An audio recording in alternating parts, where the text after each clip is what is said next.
Sir ఇప్పుడు మరి జగన్మోహన్ రెడ్డి గారు 2.0 చూస్తారు ఇక మొదట ఇప్పుడు వరకు జగన్ ప్రజలకు మంచి చేయడం చూశారు, కానీ 2.0లో ఎలా ఉంటుందో విశ్వరూపం చూపిస్తానని మాట్లాడుతున్నారు. దీనిపైన మీరేమంటారు?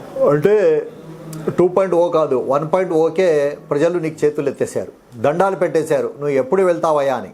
అంటే రాజ్యాంగ ప్రకారం ఒకసారి ఎన్నిక జరిగిన తర్వాత ప్రజలకు ఆ పవర్స్ లేవు మళ్ళీ దించేస్తానికి, లేకపోతే నీకు 6 నెలల్లో దించేసేవాళ్ళు. ఆ కాలంలోనే 6 నెలలకే నీకు దించేసేవాళ్ళు.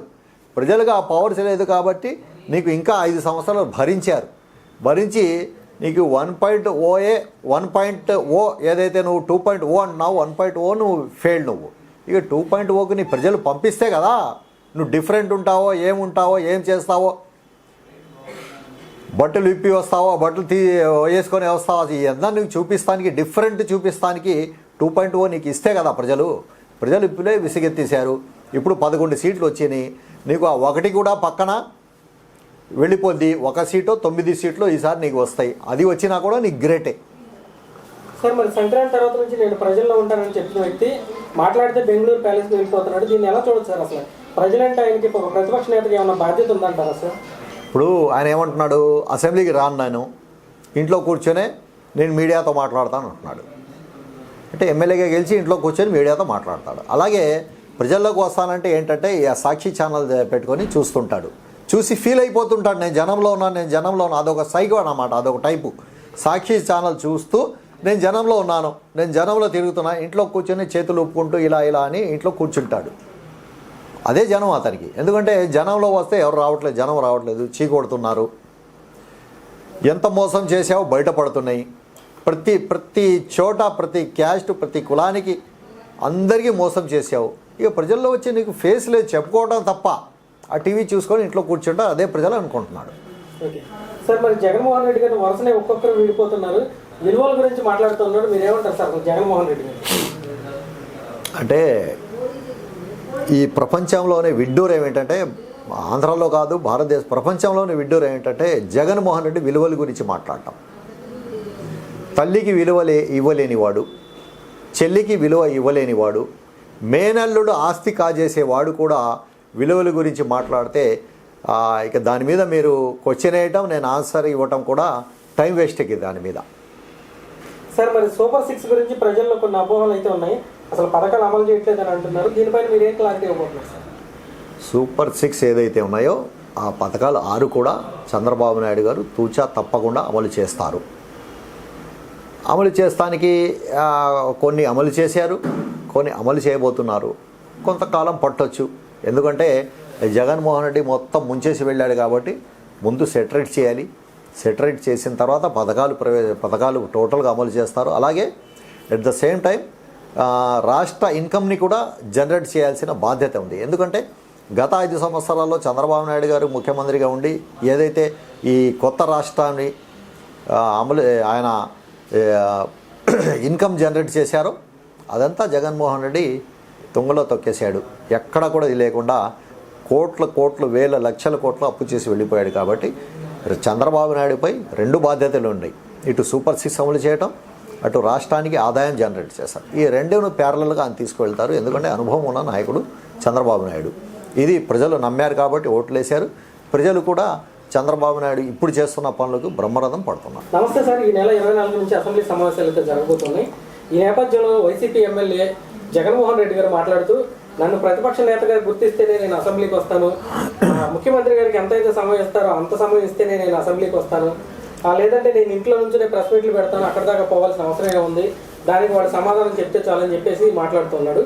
ఒక బాధ్యత కలిగినటువంటి ప్రజాప్రతినిధి, గతంలో సీఎంగా చేసినటువంటి వ్యక్తి ఇటువంటి వ్యాఖ్యలు చేయడాన్ని మీరు ఏ విధంగా భావిస్తారు?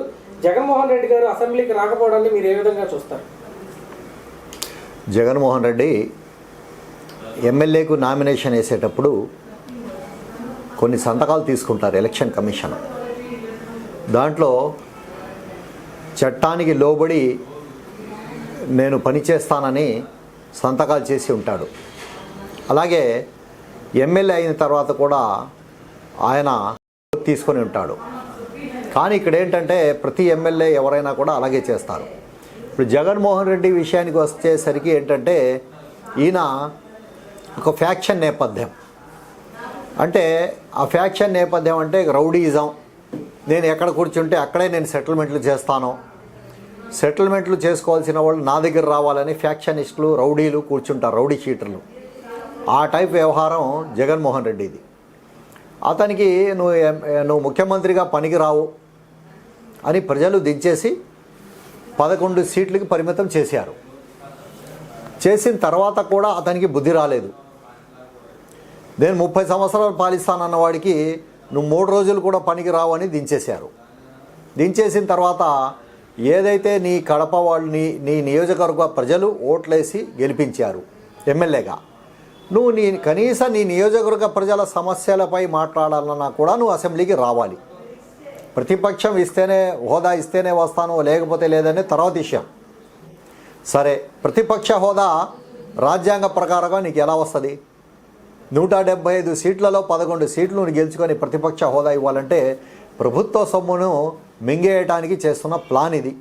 ఎందుకంటే ప్రతిపక్ష హోదా అంటే ఆ క్యాబినెట్ ర్యాంక్ ఉంటుంది, లావాదేవీలు వేరే ఉంటాయి, అక్కడి నుంచి టీఏ డిఏలు మొత్తం వస్తాయి. కాబట్టి దాని మీద బతికేయాలని ఆలోచిస్తున్నావు. నువ్వు 1,00,000 కోట్లు దోచుకున్నా కూడా నీకు ఈ చిల్లర మీద ఆశ పోలేదు. నువ్వు సమస్యలపై మాట్లాడాలంటే అసెంబ్లీలో వచ్చి మాట్లాడాలి. అంతేగాని నేను ఇంట్లో కూర్చొని మీడియాతో మాట్లాడన్నప్పుడు నీకు ఎమ్మెల్యే సీటు కూడా ఎందుకు? నీ ఎమ్మెల్యే సీటు కూడా నువ్వు రాజీనామా చేసేయాలి. అసలు అసెంబ్లీకే రావట్లేదు. కాబట్టి మేము అసెంబ్లీ స్పీకర్ గారికి కూడా కోరేది ఏమిటంటే అతని ఎమ్మెల్యే సభ్యత్వాన్ని మీరు తిరస్కరించండి, రద్దు చేయండి. ఎందుకంటే ఎమ్మెల్యేగా గెలిచి నేను అసెంబ్లీకి రానంటున్నావు. మరి నీకెందుకు? ఇప్పుడు నువ్వు ఎలా ఉందంటే ఢిల్లీ ఏమన్నా పని మీద వెళ్ళాలంటే నాకు ప్రధానమంత్రి డిక్లేర్ చేస్తే నేను ఢిల్లీ వస్తానంటావు. ఈ టైపు మెంటల్ ఎక్కేసి జగన్మోహన్ ఎందుకు మెంటల్ ఎక్కిందంటే నేను 30 సంవత్సరాలు నేనే ముఖ్యమంత్రి అని కలలు కన్నాడు. ఎప్పుడైతే టక్మని దిచ్చేసి 11 సీట్లు వచ్చేసరికి అదొక మెంటల్ ఎక్కేసి నేను అసెంబ్లీకి రాను అని ఎవరి మీద నువ్వు అలుగుతున్నావు? ప్రజల మీద, తెలుగుదేశం పార్టీ మీద, లేకపోతే చంద్రబాబు నాయుడు మీద? నువ్వు చేసిన వెధవ పనులకి ప్రజలు నీకు ఇంట్లో కూర్చోబెట్టారు. అంతేగాని నీకు చంద్రబాబు నాయుడు లేకపోతే అసెంబ్లీ గోడలు ఏమైనా చేసినా నీకు అసెంబ్లీలో రాను అంటానికి?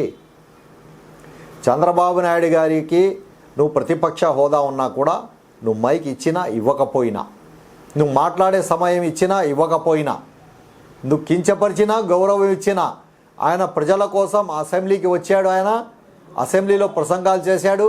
ప్రజా సమస్యలపై గడమెత్తిన నాయకుడు నారా చంద్రబాబు నాయుడు, నారా లోకేష్.